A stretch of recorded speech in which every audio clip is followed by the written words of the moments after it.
கடவுளிடமிருந்தும் அன்பின் குமாரனாகிய கிறிஸ்து பெருமானிடமிருந்தும் சிந்தையாளும் தூய ஆவியானிடமிருந்தும் கிருபையும் சமாதானமும் நல்ல பேராசீர்வாதம் நம் அனைவருக்கும் உண்டாவதாக. ஆமென். இந்த நாளிலே சிந்தனைக்காக கொடுக்கப்பட்டிருக்கிற திருமுறை பகுதி ஏசாயா தீர்க்கதரிசியின் புஸ்தகம் 66ஆம் அதிகாரம் 10 முதல் 14 உள்ள வசனங்கள். இந்த பகுதியை நாம் எளிதாக புரிந்து கொள்வதற்கு ஒரு வசனத்தை உங்களுக்கு முன்பாக நான் வைக்க ஆசிக்கின்றேன். 128வது சங்கீதம் 128வது சங்கீதம் 5வது வசனத்தின் 2வது பகுதி. நீ ஜீவனுள்ள நாளெல்லாம் எருசலேமின் வாழ்வை காண்பாய். நீ ஜீவனுள்ள நாளெல்லாம் எருசலேமின் வாழ்வை காண்பாய். கண்களை மூடுவோம். ஆண்டவரை நோக்கி பார்த்து நாம் ஜெபிப்போம்.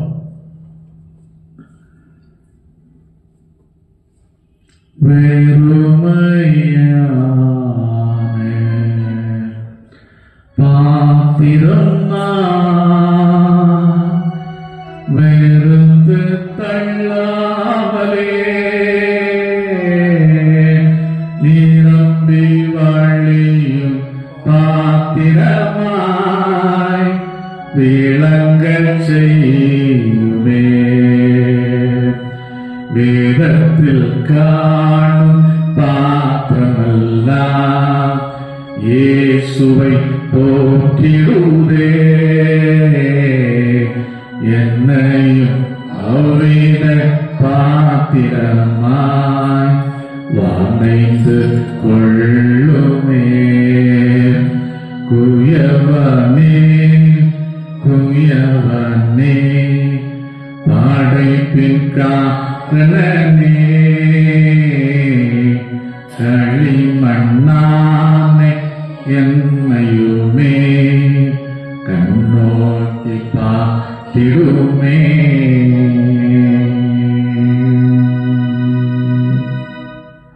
பரமை குயவனாகி அன்பின் கர்த்தாவே, வெறும் களிமண்ணாக உம்முடைய கரத்திலே நாம் இருக்கிறோம். உம்முடைய வசனத்தை கொண்டு உமக்கு பிரியமான பயனுள்ள பாத்திரங்களாக எங்களை நீர் மனைந்து கொள்ளும். தவறுள்ள ஆத்மாவை திருப்தியாக்குகிற எங்கள் அன்பின் கர்த்தாவே, உம்முடைய வசனத்துக்கு நாங்கள் காத்திருக்கிறோம். உம்முடைய வசனத்தை கொண்டு எங்களை நீர் ஆசீர்வதியும். உம்முடைய வசனத்தை கொண்டு எங்களை நீர் பலப்படுத்தும். இயேசு நாமத்தில் ஜெபிக்கிறோம். ஜெபங்கேளும் அன்பு நிறைந்த நல்ல கர்த்தாவே, ஆமென். அன்பர்களே, எல்லா திருமண வைபவங்களிலும் குறிப்பாக திருமண ஆராதனைகளில் இந்த 128வது சங்கீதம் இடம்பெறும். அது வாசிக்காம ஒரு கல்யாணம் நடைபெறாது. அந்த சங்கீதத்தின் ஒரு வரியை தான் உங்களுக்கு முன்பாக நான் வைத்திருக்கிறேன். என் ஜீவனுள்ள நாளெல்லாம் எருசலேம், நீ ஜீவனுள்ள நாளெல்லாம் எருசலேமின் வாழ்வை காண்பாய். எளிதாக நாம் கடந்து சென்று விடுகிறோம். எருசலேமின் வாழ்வை காண்பாய். அது என்ன எருசலேம்? என்னைக்காவது நாம் சிந்தித்து பார்த்திருக்கிறோமா? எருசலேமின் வாழ்வை காண்பாய். அது என்னடா எருசலேம்? நம்முடைய இந்திய தேசத்திலே குட்டி ஜப்பான் அப்படி என்று ஒரு இடம் அழைக்கப்படுகிறது. எந்த இடம் சொல்ல முடியுமா? சிவகாசி. குட்டி ஜப்பான். ஜப்பான் எங்கேயோ இருக்கிற ஒரு நாடு. ஆனால் அந்த ஜப்பான் நாட்டை எதற்கு ஒப்பிடுகிறார்கள்? சிவகாசிக்கு ஒப்பிட்டு சொல்லுகிறார்கள் குட்டி ஜப்பான். அப்படி என்று ஜப்பான்ல என்ன விசேஷம் இருக்கிறது? வெடிமருந்து. அதாவது அந்த இது அணுகுண்டு வெடிப்பிற்கு பின்னாடி ஜப்பான் அபரிதமான வளர்ச்சி, எல்லா துறைகளிலும் அபரிதமான வளர்ச்சி. ஒரு காலகட்டம் வரைக்கும் எந்த பொருள் வாங்கினாலும் என்ன கம்பெனி தான் விரும்பி வாங்குவாங்க? Japan company. இது ஜப்பான் கம்பெனி தானா, ஜப்பான் கம்பெனி தானா அப்படி என்றுதான் விரும்பி வாங்குவார்கள். அப்படி வளர்ச்சி, முன்னேற்றம், செழிப்பு எல்லாவற்றுக்கும் அடையாளமாக இருந்தது ஜப்பான். ஏனென்று சொன்னால் அது சந்தித்த அழிவு, இரண்டாம் உலக போரில் சந்தித்த அழிவு, பேரழிவு, அதன் நடுவிலும் எழுந்து நிமிர்ந்து நின்ற ஒரு நாடுதான் ஜப்பான். அதே ஜப்பானை எதற்கு ஒப்பிட்டார்கள்? ஜவஹர்லால் நேரு குறிப்பிட்டார் என்று சொல்லுகிறார்கள். சிவகாசியை குட்டி ஜப்பான். 60களிலே கடுமையான வறட்சி, கடுமையான பஞ்சம், அப்பேற்பட்ட சூழ்நிலையிலும் இந்த சிவகாசியிலே சொன்ன மாதிரி வெடிமருந்து, பட்டாசு, பிரிண்டிங் மிஷின், தீப்பெட்டி தொழிற்சாலை, அந்த இடத்துல அவ்வளவுக்கு ஒரு வளர்ச்சி, முன்னேற்றம், செழிப்பு. இவை எது நடுவில் இருந்து வந்தது என்றால் கடுமையான வறட்சியிலும் பஞ்சத்திலும் அன்றைக்கு சிவகாசி செழிப்பாக இருந்தது. ஆகையினால்தான் ஜவஹர்லால் நேரு சிவகாசியை குட்டி ஜப்பான் அப்படின்னு சொன்னார். அப்போ இங்கே சொல்லுகிறார், சங்கீதக்காரன் சொல்லுகிறார், நீ ஜீவனுள்ள நாளெல்லாம் எருசலேமின் வாழ்வை காண்பாய். அது என்னையா எருசலேம்? எருசலேம் என்ற, அதாவது ஹீப்ரு வேர்ட், எபிரேய வார்த்தை எருசலேமுக்கு என்னுடைய எபிரேய வார்த்தை என்று சொன்னால் எருஷாலோ. எருஷாலோ அப்படி என்று சொன்னால் இதனுடைய அர்த்தம் ஃபவுண்டேஷன் ஆஃப் பீஸ், சமாதானத்தினுடைய அஸ்திவாரம், சிட்டி ஆஃப் பீஸ், சமாதான பட்டணம் அப்படி என்று அறியப்படுகின்றது. யூதர்களுடைய ஒரு ட்ரெடிஷன் இதற்கு இன்னொரு பேரை சொல்றது சலேம். அப்படி என்று சொன்னாலும் அதற்கு பீஸ், சமாதானம் என்று அர்த்தம். அப்போ எருசலேம் எதற்கு அடையாளமாக இருக்கிறது என்று சொன்னால், அதாவது இது கடவுளுடைய நகரம், கடவுள் வாசம் பண்ணுகிற நகரம் ஜெருசலேம். அடுத்து சமாதானத்திற்கான அடையாளம், செழிப்பு, பாதுகாப்பு, எல்லாவற்றுக்கும் அடையாளமாக இருப்பது இது எருசலேம். ஜெருசலேம். ஆகையினாலே தான் சங்கீதக்காரன் சொல்லுகிறார், நீ எருசலேமின் வாழ்வை காண்பாய். அப்படி என்று சொன்னால் கடவுள் உன் நடுவிலே வாசம் பண்ணுவார். உனக்கு சமாதானம் உண்டாயிருக்கும், உனக்கு செழிப்பு உண்டாயிருக்கும், உனக்கு கிடைக்கின்ற பாதுகாப்பு பலமிக்கதாக இருக்கும். அதுதான் அடையாளம். அப்பேற்பட்ட இந்த ஜெருசலேம் ஏசாயாவினுடைய காலத்திலே என்னவென்று சொன்னால், அதாவது நாட்டை ஆளுகின்ற தலைவர்கள், அங்கே வாழுகின்ற மக்களுடைய போக்கு சரியில்லை. அவர்கள் என்ன செய்தார்கள் என்று சொன்னால், விக்கிர ஆராதனை, அங்கே வெளிப்பட்ட விக்கிர ஆராதனை, அநீதி, ஏழைகளை ஒடுக்கின்ற ஒரு மோசமான நிலைமை அன்றைக்கு எருசலேமில் இருந்தது.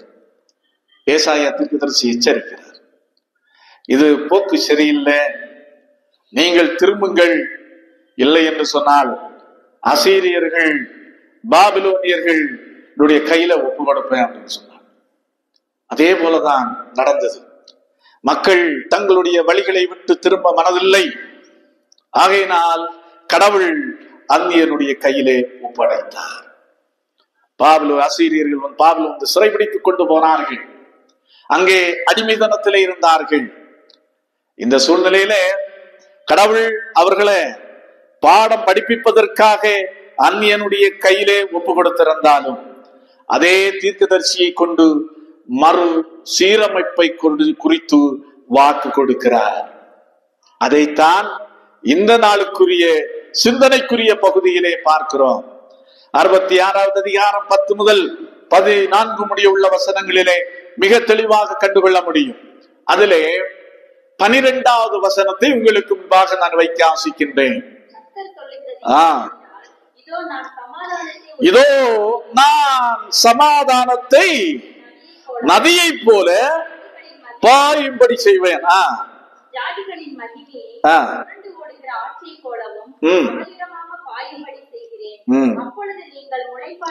அப்பொழுது நீங்கள் முளைப்பால் குடிப்பீர்கள், இடுப்பில் வைத்து சுமக்கப்படுவீர்கள், தாளாட்டப்படுவீர்கள். ஒருவன் அவன் தாய் தேற்றுவது போல் நான் தேற்றுவேன். போதும். அது 10வது வசனத்தை சொல்லுகிறது. எருசலேமே கலிகூறு, மகிழ்ந்து கொண்டாடு. ஒருவேளை நீ சிறையிருப்பின் அனுபவத்திலே வாழ்ந்து கொண்டிருக்கலாம், அடிமைத்தனத்தின் முகத்திற்கு உட்பட்டு இருக்கலாம். ஆனால் உன்னுடைய வாழ்க்கையிலே ஒரு மறுசீரமைப்பு, எருசலேமில் ஒரு மறுசீரமைப்பு உண்டாக போகிறது. நான் உன்னை என்ன செய்ய போகிறேன்? உன்னுடைய வாழ்க்கையில சமாதானத்தை அளிக்க போகிறேன். அந்த சமாதானம் எப்படிப்பட்டதா இருக்கும்? நதியை போல என்ன செய்யும்? பாய்ந்து. அடுத்து சொல்லு பாருங்க. அடுத்துள்ள காரியங்கள் தான் மிக முக்கியமான. முளைப்பால் குடிப்பீர்கள், இடுப்பில் வைத்து சுமக்கப்படுவீர்கள், தாளாட்டப்படுவீர்கள், தேற்றப்படுவீர்கள். இதெல்லாம் யார் செய்கிறது? ஒரு தாயினுடைய பண்பு நலன்கள். அப்ப கடவுள் சொல்லுகிறார், இனி உங்களுக்கு நான் எப்படி இருப்பேன்? தாயாக இருப்பேன். தாயாக இருந்து உங்களுக்கு நான் சமாதானத்தை நல்குவேன், உங்களுக்கு முளைப்பாலை கொடுப்போம். அப்படி என்று சொன்னால் நீங்கள் ஆரோக்கியத்தை வெளிப்படுத்துகின்ற ஒரு வார்த்தை. இடுப்பிலே வைத்து சுமக்கப்படுவீர்கள், தாளாட்டப்படுவீர்கள், தேற்றப்படுவீர்கள். அதாவது பாதுகாப்பு, ஆரோக்கியம், ஆறுதல், இவைகளை வெளிப்படுத்துகின்ற வார்த்தைகள். இவைகளின் தன்மையைத்தான் ஒரு தாயினுடைய தன்மை வெளிப்படுத்துகிறது. ஆகையினாலேதான் கடவுள் இவ்வாறு தன்னை தாய்க்கு ஒப்பிட்டு சொல்லுகிறார். ஆம், கிறிஸ்து இயேசுவுக்குள் அன்பானவர்களே, இதே வாக்குதான் இந்த நாளிலே கடவுள் நமக்கு அருளுகின்றார். எருசலேமின் வாழ்வை காண்பீர்கள். அந்த எருசலேம் எப்படி இருக்கும்? சமாதானம் நிறைந்ததாக இருக்கும், பாதுகாப்பு நிறைந்ததாக இருக்கும், ஆரோக்கியம் நிறைந்ததாக இருக்கும், வாழ்க்கையில ஆறுதல் மிக்கதாக இருக்கும். இந்த 2025வது ஆண்டு ஜூலை மாதத்தின் முதல் ஓய்வு நாளிலே ஆண்டவருடைய சமூகத்திலே கடந்து வந்திருக்கிற நமக்கு இந்த வாக்கை நம்முடைய கடவுள் அருளுகின்றார். ஆனா பிரச்சனை இருக்கு. இன்றைக்கு எருசலேமை பாருங்கள், எப்படி இருக்கிறது? பிரச்சனை மிக்கதாக இருக்கிறது. அங்கே ஒரு சமாதானமற்ற நிலையாக இருக்கிறது. Daily tension. அந்த ஒரு டென்ஷனோடு தான் இன்றைக்கு மக்கள் அங்கே வாழ்ந்து கொண்டிருக்கிறார்கள். அதற்கு காரணம் என்ன?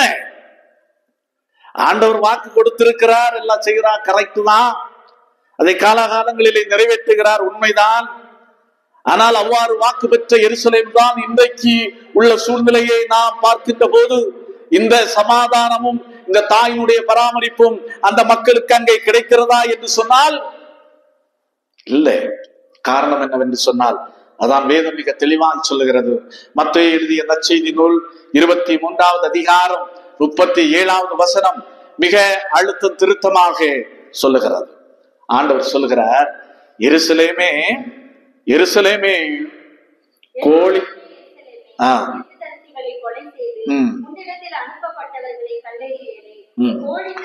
கோழி தன் குஞ்சுகளை சிறகுகளின் கீழே சேர்த்து கொள்ளும் வண்ணமாக நான் எத்தனை தரமோ இவளை கூட்டி உங்களை கூட்டி சேர்க்க மனதா இருந்தேன், உங்களுக்கு என்ன இல்லாத போச்சு?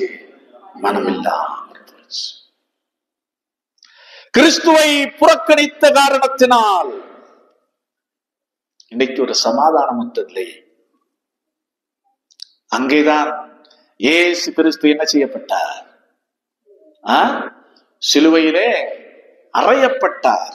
ஆண்டவர் வாய்ப்புகளை, பல வாய்ப்புகளை கொடுத்து கொண்டே இருக்கிறார். ஆனால் மீண்டும் மீண்டும் அவர்கள் புறக்கணிக்கப்படுகிறார்கள். ஆகையினாலேதான் ஆண்டவர் அங்கிலாய்க்கிறார். இன்றைக்கு சமாதானத்தை இழந்து அந்த தேசம் நிற்கிறது. அப்ப உண்மையாகவே இந்த ஆசீர்வாதங்கள், மெய் சமாதானம் நம்முடைய வாழ்க்கையை, நம்முடைய குடும்பத்தை, நாம் வாழுகின்ற சமூகத்தை, நம்முடைய தேசத்தை, உலக நாடுகளை ஆட்கொள்ள வேண்டும் என்று சொன்னால் யார்தான் வேணும்? யார்தான்? இயேசு கிறிஸ்து தான். ஒரு தாயாக இருந்து நம்மை அரவணைத்து, நம்மை காத்து, போஷித்து, நம்மை ஆறுதல் படுத்தி, திறப்படுத்தி நம்மோடு கடவுள் இருக்க வேண்டும் என்று சொன்னால் இயேசு கிறிஸ்துவுக்கு நம்முடைய வாழ்க்கையிலே முதலிடம் கொடுக்க வேண்டும். இது இன்றைக்கு இல்லை. அதான் ரஷ்ய அதிபராக இருந்தவர் கார்பச்சேவ், அவருடைய காலத்திலே தான் ரஷ்யா கம்யூனிசம் தகர்ந்து போயிடுச்சு. அதற்கு காரணம் அவர் இயேசுவை கண்டுகொண்ட ஒரு காரணத்தினால். அதான் உலக சமாதானத்துக்காக என்ன நினைக்கிறீர்கள் அப்படின்னு கேட்ட போது அவர் சொன்ன, யாரை மையப்படுத்தினார்? சமாதான பிரபு இயேசு அப்படின்னு சொன்னவர் தான் கார்பச்சேவ். அப்போ உண்மையான வாழ்வு, வளமான வாழ்வு நமக்கு கிடைக்க வேண்டும் என்று சொன்னால் இயேசு நம்முடைய வாழ்வின் மையமாக இருக்க வேண்டும். நம்முடைய சமாதானத்துக்காகத்தான் இயேசு கிறிஸ்து கல்வாரி சிலுவையிலே மரித்தார். கல்வாரி சிலுவையிலே தன்னுடைய இரத்தத்தை சிந்தினார். ஆகையினால தான் பாருங்க, சிலுவை மரணத்துக்கு முன்பாகவே கடவுள் என்ன செய்கிறார்? தம்முடைய சீடர்களை அனுப்புகிறார். எத்தனை பேரை இன்றைக்கு வாசித்து கேட்ட நற்செய்தி பகுதியிலே 72 பேரை எத்தனை பேர் இப்படி அனுப்புகிறார்? 2 பேராக அனுப்புகிறார். போய் சமாதானத்தை குறித்து சொல்லுங்கள். யார் இடம் தருகிறார்களோ அங்கே சமாதானம் இருக்கும். இப்போ நம்முடைய வாழ்க்கையில, குடும்ப ஜீவியத்திலே, நம்முடைய பிள்ளைகளுடைய வாழ்க்கையில ஆசீர்வாதமும் சமாதானமும் செழிப்பும் பாதுகாப்பும் நிறைந்திருக்க வேண்டும் என்று சொன்னார். யாருக்கு நம்முடைய வாழ்க்கையிலே இடம் தர வேண்டும்?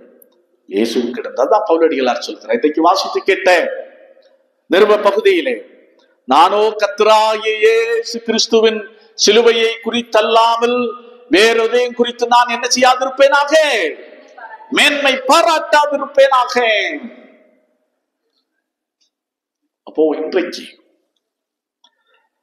நம்முடைய வாழ்க்கையை, இப்ப இருக்கிற எருசலேம் அல்ல, முந்தி இருந்த வாழ்க்கை, நம்முடைய வாழ்க்கை ஒரு குட்டி ஜெருசலேமாக நம்முடைய குடும்பத்தை மாற்ற விரும்புகிறார், நம்முடைய சமூகத்தை மாற்ற விரும்புகிறார், நம்முடைய தேசத்தை மாற்ற விரும்புகிறார். அப்ப அதற்கு நாம் என்ன செய்ய வேண்டும்? நம்முடைய குடும்பம் ஒரு குட்டி ஜெருசலேமாக இருக்க வேண்டும். இந்த வாக்குப்படி, இந்த நாளிலே சிந்திக்கிற சிந்தனைக்காய் கொடுக்கப்பட்டிருக்கிற வாக்குப்படி நம்முடைய வாழ்க்கை, குடும்பம் ஒரு குட்டி ஜெருசலேமாக இருக்க வேண்டும். அப்ப அதற்கு நாம் என்ன செய்ய வேண்டும்? 3 காரியங்கள். ஒன்று, இன்றைக்கு வாசித்து கேட்ட சங்கீத பகுதி 66வது சங்கீதம் 1வது வசனம். பூமியின் குடிகளே, நீங்கள் எல்லாரும் தேவனுக்கு முன்பாக எப்படி பாடுங்கள்? கம்பீரமாய் பாடுங்கள், கம்பீரமாய் பாடுங்கள். கம்பீரமாய் பாட சொல்கிறார் சங்கீதக்காரன். நமக்கு சொல்லுகின்ற மிக மிக முக்கியமான காரியம், நம்முடைய வாழ்வும் குடும்பமும் ஒரு குட்டி ஜெருசலேமாக இருக்க வேண்டும் என்று சொன்னால், திகழ வேண்டும் என்று சொன்னால், நாம் என்ன செய்ய வேண்டும்? தேவனுக்கு முன்பாக என்ன செய்ய வேண்டும்? கம்பீரமாய் பாட வேண்டும். ஏன் கம்பீரமாய் பாட வேண்டும்? அதற்கான காரணத்தையும் 5வது வசனத்திலே சொல்லுகிறார். மனுபுத்திரரில் நடப்பிக்கும் கிரியைகளில் அவர் பயங்கரமானவர், கடலை உலர்ந்த தரையாக மாற்றுகின்றவர் மட்டுமல்ல, ஆற்று பகுதியிலே தம்முடைய மக்களை உலர்ந்த கரையாக நடத்தி செல்லுகின்ற தெய்வம். புரண்டோடுகின்ற ஆற்றிலே தம்முடைய மக்களை உலர்ந்த தரையாக்கி அதிலே நடத்தி செல்லுகின்ற தெய்வம். அப்போ கடவுளை பாட நாம் அழைக்கப்படுகின்றோம். கடவுளை பாடுவதற்கு கம்பீரமாய் பாட, எப்படி பாட? கம்பீரமாய் பாட நாம் அழைக்கப்படுகின்றோம். அது பாடுகின்ற அனுபவம் மிக முக்கியமான ஒரு அனுபவம். வேதநாயகம் சாஸ்திரியாரை பாருங்கள். சாப்பிடுவதற்கு ஒன்றுமில்லாமல் குடும்பமும் பிள்ளைகளும் பட்டினி கிடந்த போது அவர் செய்த காரியம் என்ன செய்தார்? கடவுளை பாடினார். தன்னுடைய உடைமைகள் எல்லாம் கொள்ளை போன போது அவர் செய்த காரியம் என்ன காரியம் செய்தார்? பாடினார். அதே போல ஒரு முறை காட்டு விலங்கு கொடிய புலிக்கு முன்பாக சிக்குண்ட போது, அவரை பல்லக்கிலே தூக்கி வந்தவர்கள் எல்லாம் ஓடி ஒளிந்த போது வேதநாயகம் சாஸ்திரியார் செய்த காரியம் என்னவென்று சொன்னார்? பாடினார். இந்த பாடல்கள் எல்லாம் நம்முடைய பாடல் புத்தகத்திலே நிரம்பி இருக்கின்றன. கடவுளை கம்பீரமாய் பாருங்கள்.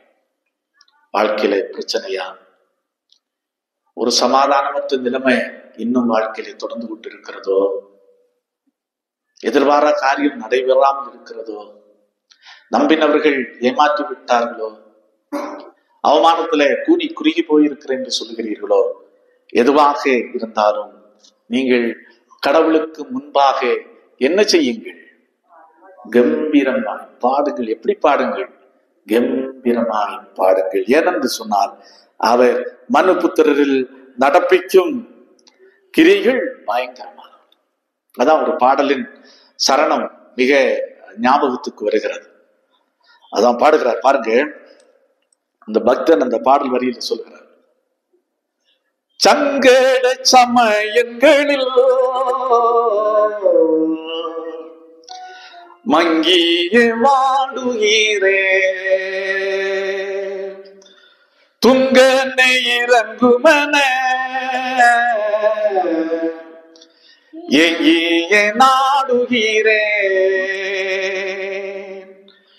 பங்கமில்லாமல் பதிலளிப்பேன் என்றதால் பாடுகிறேன், என்றதால் பாடுகிறேன். ஓ இயேசு உமதன்பு எத்தனை பெரியது, ஆகாயம் பூமி மலையாளிகளுக்கெல்லாம் பெரியது, ஆகாயம் பூமி மலையாளிகளுக்கெல்லாம் பெரியது. ஓ இயேசு உமதன்பு. பாடு. எல்லா சூழ்நிலையிலும் கடவுளை பாடு, கம்பீரமா பாடு. அடுத்து சொல்லுகிற, அடுத்து நம்முடைய வாழ்க்கையில நம்முடைய வாழ்க்கை ஒரு குட்டி ஜெருசலேமாக மாற வேண்டும் என்று சொன்னால், நாம் செய்ய வேண்டிய 2வது காரியம், ஆண்டவருடைய ஊழியத்திற்கென்று நம்மை அர்ப்பணிக்க வேண்டும். ஆண்டவருடைய ஊழியத்திற்கென்று நம்மை அர்ப்பணிக்க வேண்டும். அதுதான் இன்றைக்கு வாசித்து கேட்ட நற்செய்தி பகுதி மிக அருமையாக சொல்லுகிறது. லூக்கா எழுதிய நற்செய்தி நூல் 10வது அதிகாரம் 2வது வசனம் சொல்லுகிறது, போதும், அறுப்பு மிகுதி வேலை ஆட்களோ கொஞ்சம். அறுப்பு மிகுதி, வேலை ஆட்களோ கொஞ்சம். இது கடவுளுடைய அங்கலாய்ப்பு, இது கடவுளுடைய புலம்பல், இது கடவுளுடைய ஏக்கம். ஆண்டவர் அங்கலாய்க்கிறார். மக்கள் ஏராளமான பேர் இருக்கிறார்கள், மக்கள் ஏராளமான பேர் இருக்கிறார்கள். அறுவடை செய்வதற்கு யார் இல்லை, அறுவடை செய்வதற்கு ஆட்கள் இல்லை. இன்றைக்கு விஞ்ஞான ரீதியாக எவ்வளோ முன்னேற்றம் அடைந்திருந்தாலும், எவ்வளோ முன்னேற்றம் அடைந்திருந்தாலும் கடவுள் அந்த முன்னேற்றத்தை எல்லாம் பார்க்கல. யாரை நம்பி இருக்கிறார்? யாரை நம்பி இருக்கிறார்? தம்முடைய மக்களை நம்பி இருக்கிறார். அப்போ ஊழியம் செய்வதற்கு நாம் கடமைப்பட்டிருக்கிறோம். அதனால் தான் பவுலடிகளார் மிக அழகாக சொல்லுகிறார். என்ன சொல்லுகிறார்? சுவிசேஷத்தை பிரசங்கியாதிருந்தால் எனக்கு எனக்கு ஐயோ ஐயோ. அப்படி ஒரு முறை மகாராஷ்டிராவிலே மிகவும் பின்தங்கிய நக்சல் லைட்டுகள் மிகுந்த பகுதியிலே ஒரு 4 நாள் 2 நாள் கூட்டத்திற்காக போனோம். ஒரு வாரம் ஆயிடுச்சு. மிகவும் ரயில்வே ஸ்டேஷன்ல இருந்து 4 மணி நேரம் ஜீப்பிலே அழைத்து சென்றார்கள். போகும்போது ஒரு கட்டளை, ரோட்டை விட்டு நீங்க வெளியே இறங்கிறாதீங்க என்கிற எச்சரிப்போடு தான் எங்களை அழைத்து சென்றார்கள். அப்போ அங்கே சிவகங்கையை சேர்ந்த ஒரு ஊழியர் தான் அங்கே இருந்து மிஷினரியாக இருந்து பணியாற்றுகிறார். அவர் ஒரு அனுபவத்தை சொன்னார். ஒரு முறை ஒரு ஆதிவாசி பகுதியை சார்ந்த இவர் அந்த பகுதியிலெல்லாம், காடு பகுதியிலெல்லாம் ஊழியம் செய்வதும் மக்களுக்கு இயேசுவை பற்றி சொல்லுவதும் அவருடைய வழக்கமாக இருந்தது. ஒரு நாள் ஒரு ஆதிவாசி வந்து ஒரு ரேடியோ, சாதாரணமான டிரான்சிஸ்டர் ரேடியோவை துணியிலே சுத்தி வந்து என்ன செய்திருக்கிறார் என்று சொன்னால், இவரிடத்துல அவர் சொன்ன கதை உண்மையான நிகழ்வு. அது இவரிடத்துல காட்டி, ஐயா என் பிள்ளை செத்து போயிடுச்சு, என் பிள்ளை செத்து போச்சு, சவுண்டே வரமாட்டேங்குது அப்படின்னா, இப்ப பிள்ளை பேச மாட்டேங்குது அப்படின்னு சொல்றாங்க. என்னடா பிள்ளை செத்து போச்சு அப்படி இப்படின்னு சொல்லிட்டு பார்த்து துணியை திறந்து பார்த்தா என்னது இருக்கு, ஒரு ரெக்கார்டு, டிரான்சிஸ்டர் ரேடியோ இருக்கு. அவருக்கு புரிஞ்சு போச்சு, எவ்வளவுதான் இது, இவ்வளவுதான், இதனால ஜோமணியன்னு உயிர்ப்பிச்சு கூடும், அதுதான் அவருடைய கோரிக்கை. அப்போ அவருக்கு புரிஞ்சிச்சு. சரி கொண்டு வாங்க அப்படி பார்த்தா பின்னாடி கலத்தினாரு, பேட்டரி தான் நிச்சயமா வீக் ஆயிருக்கும் அப்படி என்று சொல்லி அவர் என்ன செய்தார், அந்த கலட்டி போட்டு பேட்டரி, புதிய பேட்டரியை, தன்னிடத்துல இருந்த பேட்டரியை தூக்கி போட்டு கொடுத்தாரு. பாடிடுச்சு. அவர் தன்னுடைய பகுதி மக்களுக்கெல்லாம் போய் சொன்னார். என்ன சொன்னார்னா, யார் என்னுடைய ரேடியோ உயிர்ப்பிச்சு கொடுத்தது? இயேசு என்னுடைய ரேடியோவை உயிர்ப்பிச்சு கொடுத்தது. அப்போ இதே நிலைமை இன்றைக்கு மக்கள் நடுவில் இருக்கிறது. நாம் நினைக்கிறோம் எல்லாருக்கும் தெரியும் இயேசுவை பற்றி, அப்ப ஏதாவது ஒரு வகையில் அறிந்திருப்பார்கள். அப்படி அல்ல. இன்றைக்கும் அறியாத மக்கள் ஏராளமான பேர் இருந்து கொண்டிருக்கிறார்கள். அப்போ அதுல அறிவிப்பதற்கு நம்முடைய எந்த வகையிலே, எந்த வழிகளிலே அறிவிப்பதற்கு நாம் கடமைப்பட்டிருக்கிறோம். ஒருவேளை நாம் அழைப்பு இல்லை என்று சொல்லக்கூடும், தாளந்து இல்லை என்று சொல்லக்கூடும், வசதி இல்லை, அதற்கான வசதி இல்லை என்று சொல்லக்கூடும். அதல்ல இல்லை. கடவுள் யாரைதான் தெரிந்து கொள்கிறார்? பலவான்களை பைத்தியமாக்கும்படி யாரை கடவுள் அழைக்கிறார்? பலவீனமானவர்களை கடவுள் அழைக்கிறார். ஆகையினால் நாம் ஊழியம் செய்வதற்கு அழைக்கப்படுகிறோம். ஏதாவது ஒரு வகையிலே நம்மை சார்ந்தவர்கள், நம்மை அண்டை விட்டாரை இருக்கிறவர்களுக்கு இயேசுவின் பற்றியும் அவர் செயலாற்றுகின்ற காரியங்களை பற்றியும் நாம் அறிவிக்க கடமைப்பட்டிருக்கிறோம். கொஞ்சம் தாளந்துள்ளவர்களுக்கு தன்னுடைய பேச்சினாலும், இன்னும் ஒண்ணு செய்யல முடியாதவர்கள் அட்லீஸ்ட் கைப்பிரதிகளை கொடுப்பதனாலும் ஆண்டவருடைய பணியை செய்ய முடியும். 95 ஆண்டு கால வரலாறு படைத்த நம்முடைய திருச்சபை இன்றைக்கும் ஒரு ஊழியரையும் எழுப்பவில்லை.